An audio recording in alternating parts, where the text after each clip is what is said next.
اور Islamic information کی جانب سے قاری عبدالباسط آپ کی خدمت میں حاضر ہوں۔ آپ میرے چینل کو سبسکرائب کر دیں۔ اب ہم آج کا اگلا سبق شروع کریں۔ بسم اللہ الرحمن الرحیم۔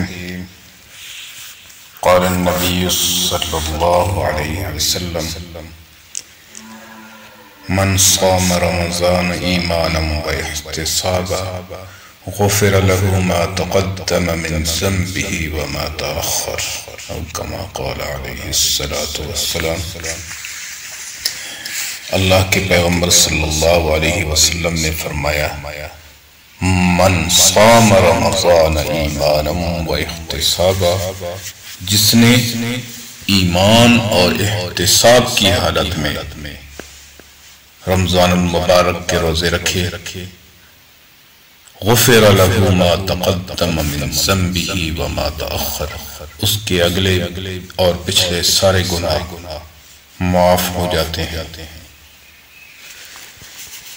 یعنی کہ ایمان اور احتساب کی حالت میں، یعنی کہ اپنا محاسبہ کرتے ہوئے صدق دل کے ساتھ جو رمضان المبارک کے روزے رکھتا ہے، اللہ رب العزت اس کے گناہوں کو معاف کر دیتا ہے۔ روزہ گناہوں کی معافی کا ذریعہ ہے۔ ماہ رمضان شروع ہوتی ہی جنت کے دروازے کھول دیے جاتے ہیں، جہنم کے دروازے بند کر دیے جاتے ہیں اور شیاطین جکڑ دیے جاتے ہیں۔ بخاری شریف اور مسلم شریف کی اندر احادیث موجود ہیں۔ روزے دار کے لیے جنت کا ایک مخصوص دروازہ ہے، اس دروازے کا نام ہے باب الریان، اس کو باب الریان کہا جاتا ہے، اور روزے داروں کو اس طرف سے بلایا جائے گا کہ اس دروازے سے جنت میں داخل ہو جائیں۔ چنانچہ تمام روزے دار اس سے داخل ہوں گے، اور جو اس سے داخل ہو گیا اسے کبھی پیاس نہیں لگی۔ روزے دار کی منہ کی بو، یعنی کہ جو روزے دار کی منہ سے آخری وقت کے اندر، یعنی کہ شام کے وقت جو بو محسوس ہوتی ہے، جو کہ اس کے معدے سے آتی ہے، اللہ کے پیغمبر صلی اللہ علیہ وسلم نے فرمایا کہ ابن آدم کی ہر نیک عمل کا اجر 10 گنا سے لے کر 700 گنا تک بڑھا دیا جاتا ہے، لیکن اللہ رب العزت فرماتے ہیں کہ روزہ اس سے مستثنا ہے، اس لیے کہ وہ خاص میرے لیے ہے۔ ایک حدیث قدسی ہے کہ الصوم لی وَأَنَا أُجْزَى بِهِ، وفی روایت انا اجزی بِهِ، یعنی کہ اس کو اجزی بھی پڑھا جا سکتا ہے اور اجزا بھی پڑھا جا سکتا ہے۔ روزہ میرے لیے ہے اور اس کی جزا میں خود عطا کروں گا، اس کا بدلہ میں خود دوں گا۔ روزہ دار میری ہی خاطر نفسانی خواہشات اور کھانے پینے کو قربان کرتا ہے۔ روزہ دار کے لیے 2 فرحت ہیں، ایک فرحت افطار کے وقت ملتی ہے اور دوسری خوشی اپنے رب سے ملاقات کے وقت نصیب ہوگی۔ اور روزہ دار کی منہ کی بو اللہ کے ہاں مشک کی بو سے زیادہ پاکیزہ اور پسندیدہ ہے، یعنی کہ اللہ رب العزت کو اتنی محبوب ہے، اتنی پسندیدہ ہے کہ وہ مشک سے بھی زیادہ اللہ نے فرمایا کہ مجھے پسند ہے۔ یعنی کہ روزے دار کے ساتھ اللہ کو اتنی محبت ہے کہ اللہ رب العزت نے فرمایا کہ وہ جو بو آتی ہے وہ بو نہیں ہے، وہ مجھے بہت پسند ہے۔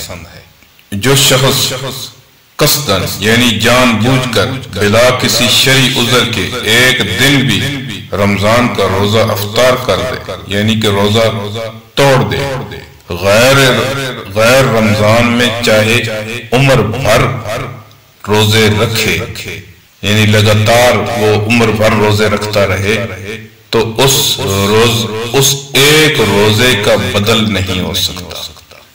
ماہ مبارک کی ایک روزے کی اتنی قدر و قیمت ہے کہ ایک روزہ توڑ دے اس ایک روزے کے بدلے میں ساری زندگی بھی روزے رکھتے رہے اور ساری زندگی بھی وہ ایک روزہ بھی قضا نہ کرے، ایک روزہ بھی نہ چھوڑے، تو اس ایک روزے کے برابر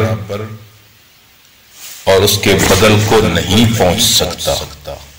اللہ کے ہاں اس ماہ مبارک کے روزوں کی اتنی قدر و قیمت اور اتنی قدر و منزلت ہے۔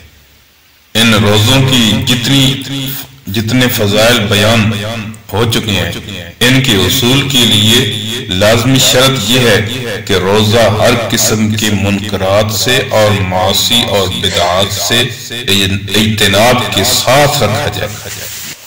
یعنی یہ جتنے بھی فضائل بیان ہو چکے ہیں، ان کے حصول کے لیے لازمی شرط یہ ہے کہ روزہ ہر قسم کے منکرات اور گناہوں سے اور بدعات سے اجتناب کے ساتھ رکھا جائے۔ زبان، کان، آنکھ، پاؤں اور ناک اور قلب اور دماغ اطاعت سے معمور اور معصیت سے پاک ہوں۔ کسب معاش، معاملات، معاشرت، غرض، حقوق اللہ اور حقوق العباد کے ہر شعبے میں اللہ اور رسول اللہ صلی اللہ علیہ وسلم کی نافرمانی سے بچانے کی کوشش ہو۔ روزہ وہ عظیم الشان عبادت ہے کہ قرآن کریم نے اسے تقوی یعنی ترک معاصی کا نسخہ قرار دیا ہے، مگر کتنے مسلمان ہیں جو 50-50 60-60 سال سے رمضان المبارک کے روزے رکھ رہے ہیں، لیکن ان کی زندگی میں کوئی نمایاں تبدیلی نظر نہیں آتی۔ جو گناہ اس کی زندگی میں تھے وہ سالوں روزے رکھنے کے باوجود جو کہ موجود ہیں۔ اس کی وجہ سوائے اس کے کچھ نہیں کہ آج کل کے مسلمان روزوں سے گناہ چھوڑنے کا ارادہ اور نیت ہی نہیں کرتے اور گناہوں سے اجتناب کے اہتمام کے ساتھ روزہ رکھتے ہی نہیں، جو باطنی امراض سے حصول شفا کے لیے شرط لازم ہے۔ ایسے لوگوں کا روزہ گو جمہور علماء کی رائے کے مطابق ذمہ سے سقوط فرض کا ذریعہ تو بن سکتا ہے، مگر اس سے کوئی فضیلت اور ثواب حاصل نہیں ہوگا۔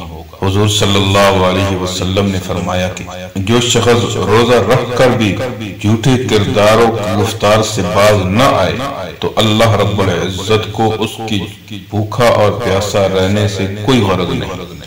بخاری شریف کے اندر یہ حدیث موجود ہے۔ بہت سے روزہ دار ایسے ہیں جن کے روزہ رکھنے کا مقصد بھوکا رہنے کے سوا اور کچھ نہیں، اور بہت سے شب بیدار ایسے ہیں جن کے لیے شب بیداری کا بدلہ سوائے جاگنے کے اور کچھ نہیں۔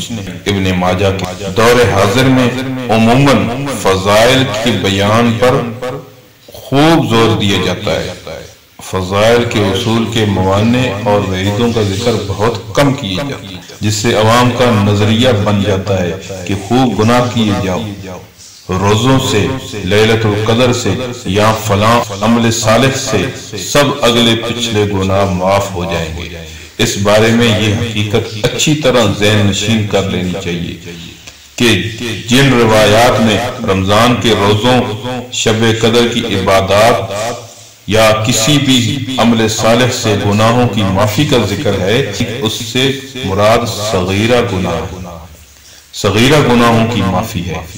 ٹی وی، وی سی آر، گانا بجانا، بلا ضرورت جاندار کی تصاویر بنانا، گھر میں رکھنا، غیبت کرنا یا سننا، داڑھی منڈوانا یا کٹانا، عورتوں کا شرعی پردہ نہ کرنا، مردوں کا ٹخنے ٹانکنا یعنی کہ مردوں کا ٹخنوں سے نیچے اپنی شلوار کو رکھنا، بینک، انشورنس یا کسی بھی حرام ذریعے سے کمائی کرنا اور ایسے لوگوں کی دعوتیں، ہدیے قبول کرنا، بدعات اور کبھی رسوم کی پابندی، ناجائز طریقے سے خرید و فروخت، حقوق العباد اور فرائض و واجبات ادا کرنے میں کوتاہی جیسے کبیرہ گناہوں سے جب تک صدق دل سے توبہ اور استغفار اور آئندہ اجتناب کا عزم مصمم نہ کیا جائے، وہ محض کسی عمل صالح سے نہیں معاف ہوتے۔ اس بنا پر ہر مسلمان پر لازم ہے کہ ماہ مقدس کے آغاز ہی سے ہر قسم کے گناہوں سے کلیتاً احتراز کیا جائے، ان سے بچا جائے۔ جن گناہوں کی عادت پختہ ہو گئی ہے ان کو ہمیشہ کے لیے چھوڑنے کی نیت کے لیے روزے رکھے جائیں، اور اگر اس اہتمام کے ساتھ رمضان کی مبارک مہینے کا مختصر سا وقت گزارا جائے تو کوئی وجہ نہیں کہ نفس کی اصلاح نہ ہو اور دنیا اور آخرت کو تباہ کرنے والے مہلک امراض اور گناہوں سے نجات نہ مل سکے، کیونکہ اللہ رب العزت کا بیان کردہ نسخہ کبھی غلط نہیں ہو سکتا۔ اللہ رب العزت ہمیں اس ماہ مبارک کا کما حقہ احترام کر کے اس کی کما حقہ اس کے اندر اپنے تمام گناہوں کی معافی ہم حاصل کر سکیں۔ وما علینا الا البلاغ المبین۔